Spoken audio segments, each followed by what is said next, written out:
여러분, 소크라테스가 했던 유명한 명제가 하나 있습니다. 다 아시죠? 너 자신을 알라. 들어보셨을 거예요. 너 자신을 알라. 여러분 자신에 대해서 많이 알고 계십니까? 내가 뭘 좋아하고 뭘 싫어하고 뭐 이런 것들 아는 것도 물론 중요하죠.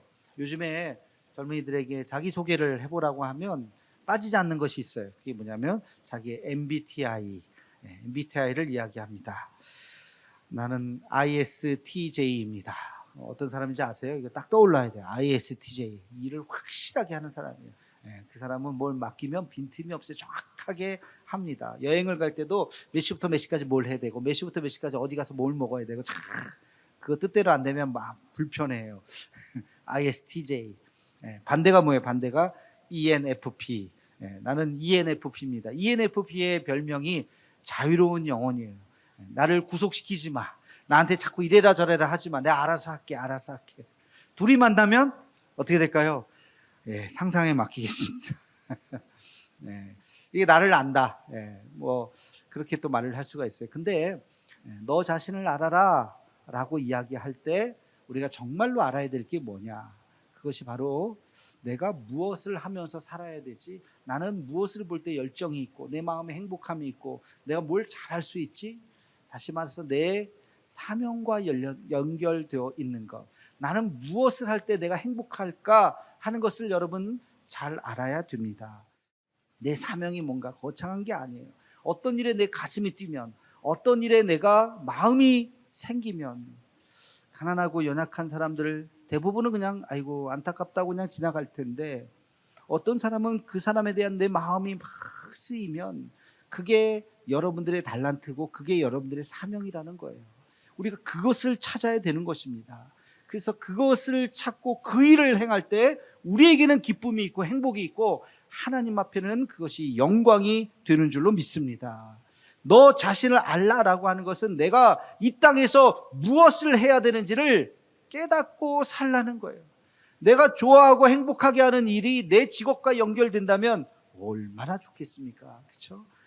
우리 아이들에게 그것을 가르쳐 주어야 합니다. 예수님께서 십자가에 달려 우리 모든 죄를 사하시기 위해서 십자가에 달려 죽으시기 위해서 이 땅에 오셨지만 그날 가만히 계시다가 어느 날 자 이제 가자 하고서 십자가에 가신 게 아니잖아요. 여러분 아시다시피 예수님은 공생의 3년을 사셨어요. 이 공생의 3년이라고 하는 것은 굉장히 중요합니다. 예수님께서 누구랑 어울리셨고 무엇을 했고 무슨 말씀을 하셨는지가 예수님의 사역이에요. 그 예수님의 3년의 그 사역이 우리가 해야 할 우리의 사명인 줄로 믿습니다. 오늘 성경 말씀을 이렇게 보면 예수님께서 그 3년 동안 어떤 일을 하셨는지를 우리가 알 수가 있어요. 그리고 그것을 잘 들여다 보아야 합니다. 지난 시간까지 우리가 산상수훈을 공부했어요. 마태복음 5장, 6장, 7장에 예수님께서 귀한 말씀을 잘 모아서 이야기를 했습니다.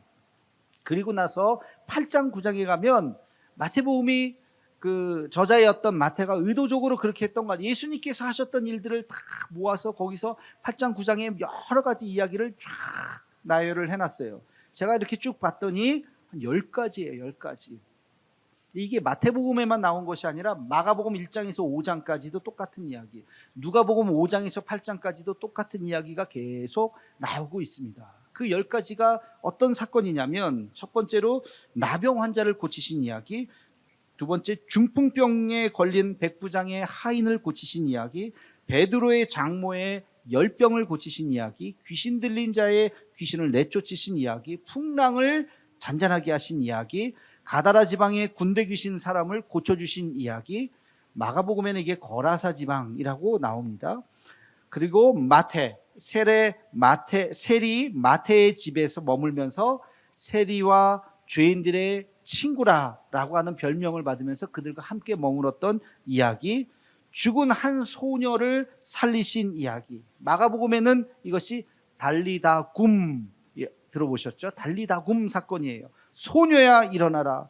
그리고 12의 혈루병을 앓았던 여인을 고쳐주신 이야기. 그리고 마지막 10번째 두 맹인, 시각장애인이라고 요즘에 표현하죠. 두 맹인을 고쳐주신 이야기. 이런 이야기가 계속 나옵니다. 8장에서 9장에까지. 그 얘기가 쭉 나오고 나서 아주 친절하게 마태복음에서는 예수님께서 하셨던 일들을 한 줄로 딱 요약을 해요. 그게 오늘 우리가 읽은 본문 말씀입니다. 우리 함께 같이 35절 말씀을 읽겠습니다. 시작. 예수께서 모든 도시와 마을에 두루 다니사 그들의 회당에서 가르치시며 천국 복음을 전파하시며 모든 병과 모든 약한 것을 고치시니라. 아멘. 예수님께서 하셨던 일들을 딱 한 줄로 요약했는데 모든 도시와 모든 마을에 두루 다니셨어요. 예루살렘, 갈릴리 할 것 없이 많은 마을과 그곳을 다니시면서 회당에서 가르치시고 천국 복음을 전파하시고 모든 병자들을 고쳐주셨다라고 하는 거예요.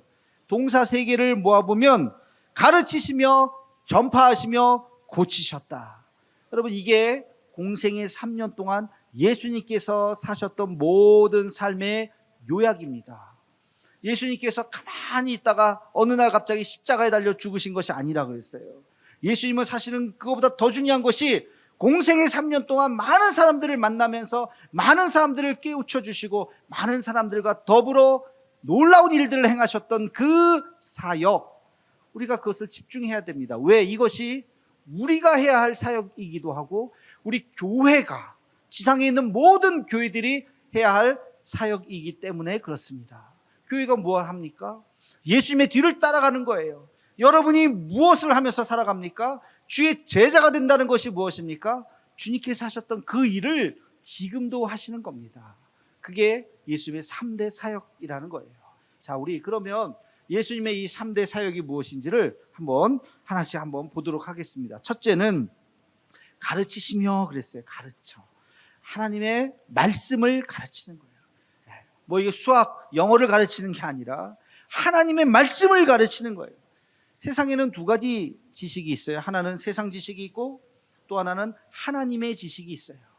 세상 지식이라고 다 잘못된 것이 아니에요. 우리가 인류가 지금까지 쌓아놨던 수많은 지혜와 지식이 있어요. 그것으로 이런 문명을 만들었죠. 이런 아름다운 건축물도 만들었고 이런 마이크도 만들고 다 우리 과학의 발전으로 인해서 얼마나 우리가 편안하게 살고 있습니까? 세탁기가 돌아가죠. TV가 나오죠. 가전제품이, 그죠? 청소기가 왔다 갔다 하죠. 이런 것들 다 인류가 만들어낸 문명의 문명. 이게 다 잘못됐다? 아니요. 왜 잘못됐어요? 잘 만들었어요. 세상 지식도 있어요. 그러나 세상 지식이 다 만든 게 아니에요. 하나님의 지식과 충돌하는 게 있어요. 하나님의 지식과 충돌하는 것이 있어요. 우리가 그것이 무엇인가를 잘 살펴봐야 합니다. 여러분, 유튜브로 뭐 성경 말씀, 뭐 목사님들 이야기 듣는 거 좋아요. 뭐 제 말씀뿐만이 아니라 다른 교회 목사님들 들으실 수도 있죠. 듣다 보면 이단들이 싹 들어와요. 저도 유튜브에 많이 이렇게 보다 보면 뭐지 이 사람? 뭐지? 느낌이 살짝 이상한데? 네. 검색을 해봅니다. 다 뒤져봅니다. 저는 그래도 신학 공부를 하고 제가 그래도 목회를 20-30년을 하니까 알잖아요. 아, 이건 냄새 난다. 이건 좀 아닌 것 같다. 이건 좀 요즘에 신흥 이단인 느낌이 있는데 알지만 여러분들은 그거 분별하지 못할 수 있어요. 그냥 무조건 좋은 얘기 한다고 성경 말씀 한다고 다 아멘 아멘이 아니라 그 가운데 이단들이 스짝 있어요.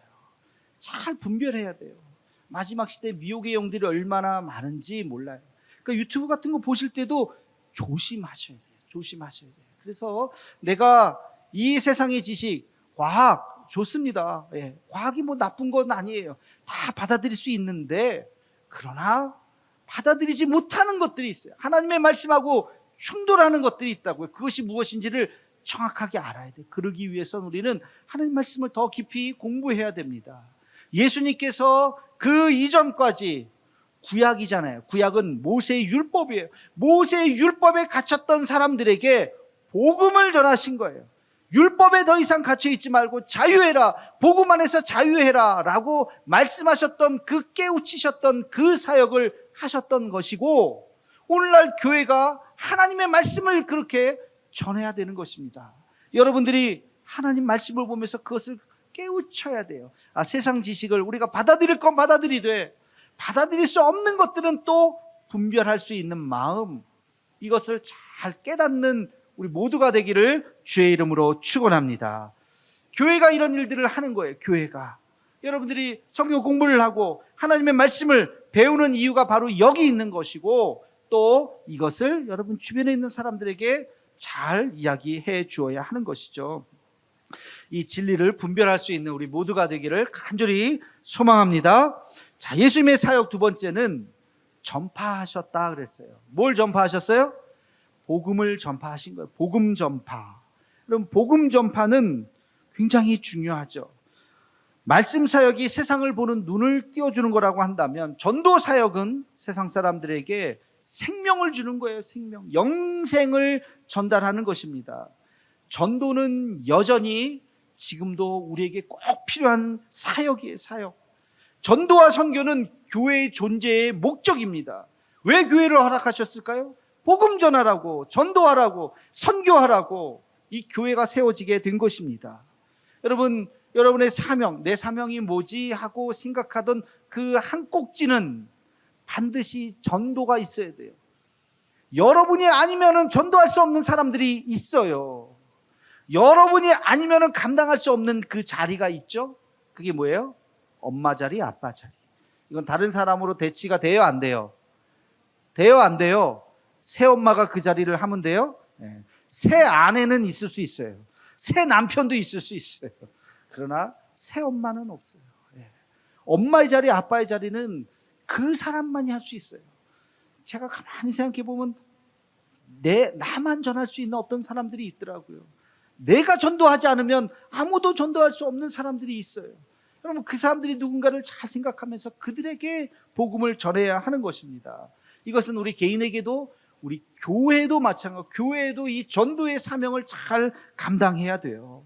교회 모든 조직은, 우리 오늘 권사회 조직도 있고 안수집사 조직도 있고 여러 남성교회 조직도 있고, 교회 모든 조직은 다 복음 전하는데 초점이 맞춰져 있어야 돼요. 전도와 선교에 우리는 다 초점이 맞춰져 있어야 하는 것입니다. 전도 대상자들을 제가 가만히 생각해 봤어요. 크게 세 부류의 사람이 있더라고요. 첫째는 가족, 둘째는 지인들, 세 번째는 불특정 다수입니다. 우리가 복음 전해야 될 세 부류의 사람들이 있어요. 여러분, 가족 전도 해보셨어요? 쉬워요, 어려워요?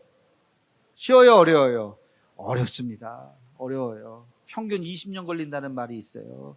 네, 그만큼 어려워요. 저도 제 부모님, 우리 엄마 아빠를 제가 전도했는데 어려워요. 이런 얘기하면 될까 안 될까? 정신 차려, 공부나 해. 그러지 않을까?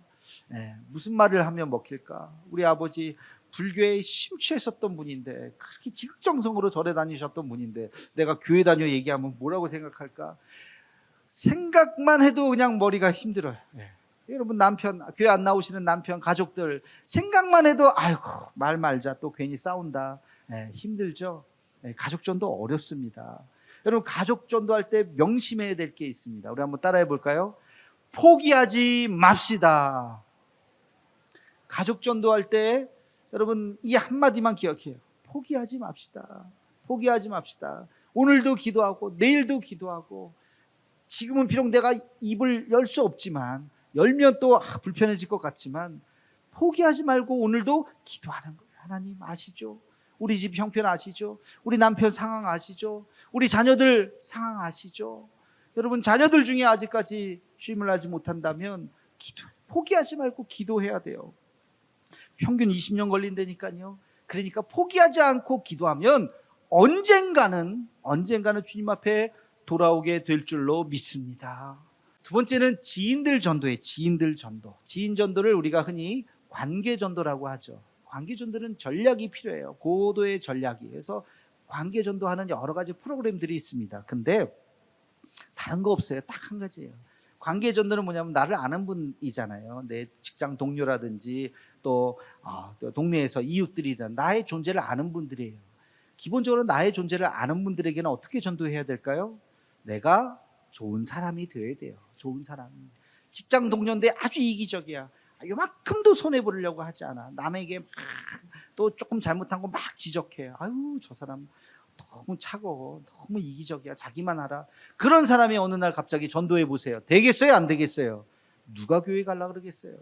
근데 평소에 늘 후덕하고 늘 언제나 잘 섬기고 베풀고 도와주고 참 선한 사람이야. 아유, 저분 참 너무너무 좋아, 너무너무 참 좋은 분이야, 귀한 분이야. 근데 그분이 잠깐만 할 얘기가 있는데 내가 부탁이 하나 있어. 뭔데요?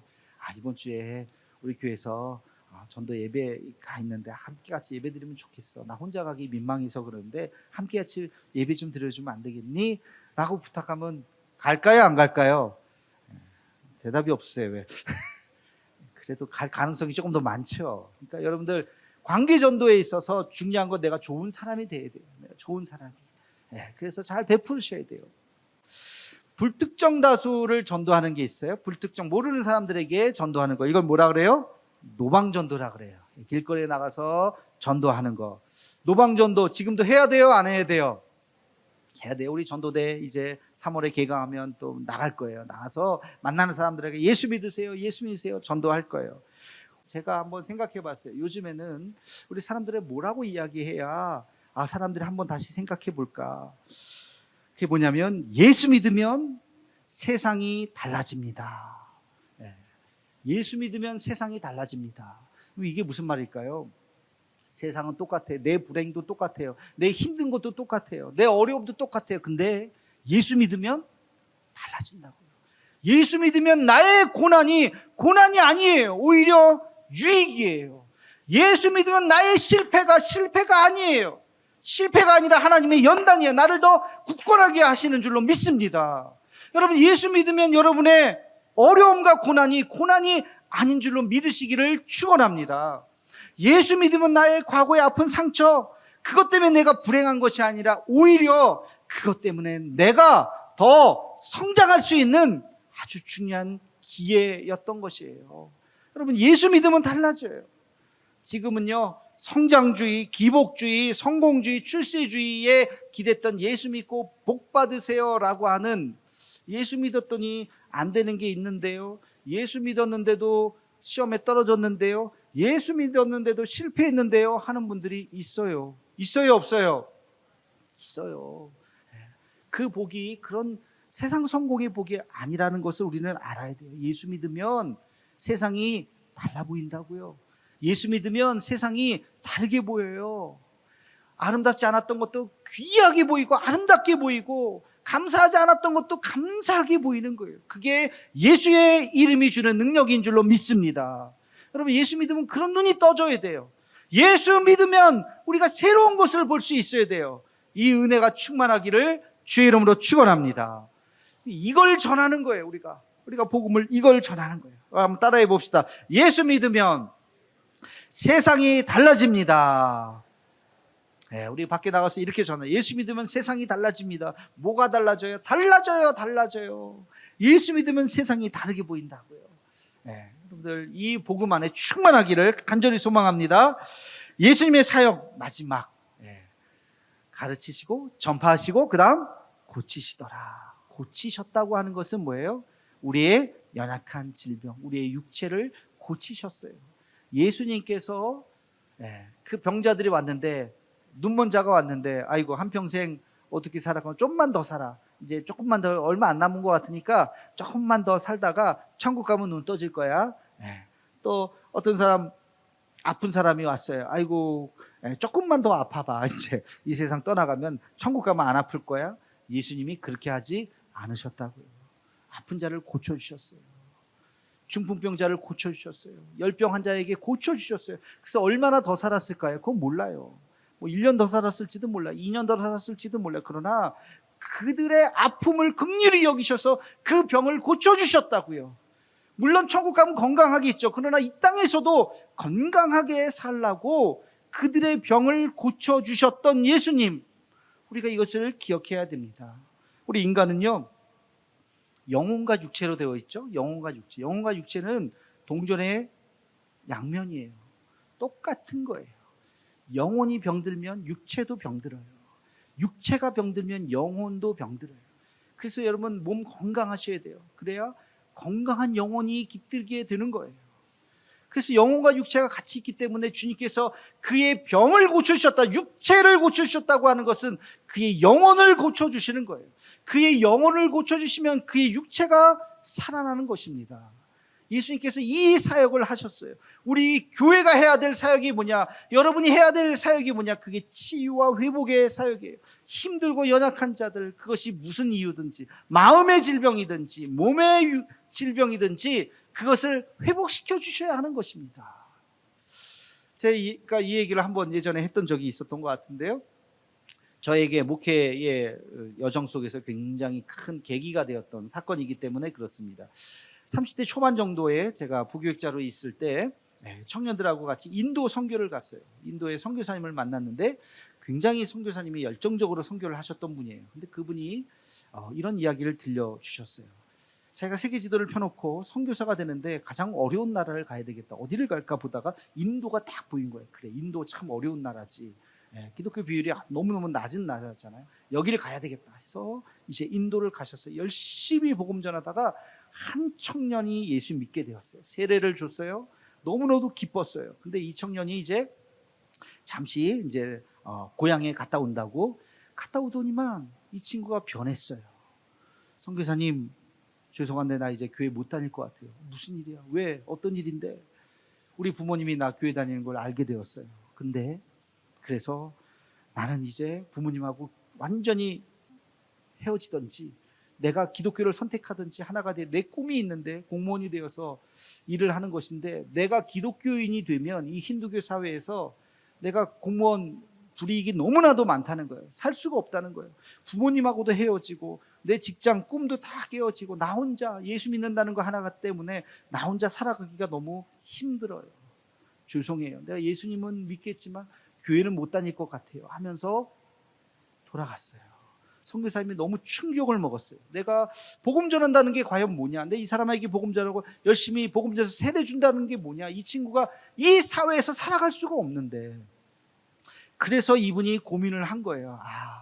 이 친구들이 예수 믿고 기술을 가져야 되겠다. 혼자라도 먹고 살 수 있는, 이 사회에서 버틸 수 있도록 그런 능력 있는, 영향력 있는 아이들로 길러야 되겠다. 직업훈련 학교를 만들었어요. 그리고 이 아이들이 어렸을 때부터 기독교 문화에서부터 잘 뿌리 깊게 자라게 하기 위해서 유치원을 만들었어요. 그 부모 교육을 하기 시작했어요.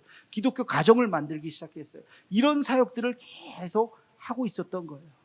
제가 그 이야기를 들으면서 굉장히 은혜도 받고 충격도 받았어요. 그렇지, 예수 믿는다고 하는 것이 뭐냐? 예수 믿고 그냥 그 다음날 죽습니까? 그 다음날 천국 가면 끝입니까? 아니잖아요. 여러분들도 지금 예수 믿고 몇 년째 살고 계세요? 30년, 40년, 50년째 살고 있잖아요. 이 삶은 뭐냐고요? 이 삶은 이렇게 살면서 우리가 건강한 그리스도인으로 이 세상을 하나님 나라로 바꾸고 믿지 않는 사람들에게 선한 영향력을 끼치면서 10년, 20년, 30년 죽을 때까지 우리가 사는 거죠. 예수님께서 메시아로서 이제 공생애를 시작하시면서 그 다음날 바로 십자가 지지 않으셨다고요. 3년이라고 하는 세월 동안 수많은 사람들을 만나서 가르치시고 전파하시고 고치시는 사역들을 많이 하셨어요. 그게 복음서에 다 기록이 된 거죠. 사랑하는 성도 여러분, 모든 직업은 하나님 나라와 연결이 되어 있습니다. 내가 예수 믿는데 내가 이 땅에서 이 직업을 통해서 일을 하면서 내가 어떻게 하나님의 말씀을 나눌 수 있을까? 내가 어떻게 하나님의 나라를 만들 수 있을까? 그 연결고리를 찾으셔야 돼요. 그래서 하나님 나라와 내 직업이 아무 상관이 없는 것이 아니라 이거구나 하고서 딱 연결되는 순간 우리 모든 삶이, 이 땅의 모든 삶이 하나님의 나라가 될 줄로 믿습니다. 여러분, 이것을 우리는 잘 기억해야 돼요. 예수님께서 가는 곳마다 만나는 사람마다 복음을 전하시고 그들의 연약한 육체를 회복시켜 주시고 그들의 삶을 살게 하셨어요. 예수님의 이 사역이 저와 여러분의 사명이 되어서 사는 날 동안 주님을 위해서 영화롭게 해드릴 수 있는 주의 사명자로 살아가기를 주의 이름으로 축원합니다.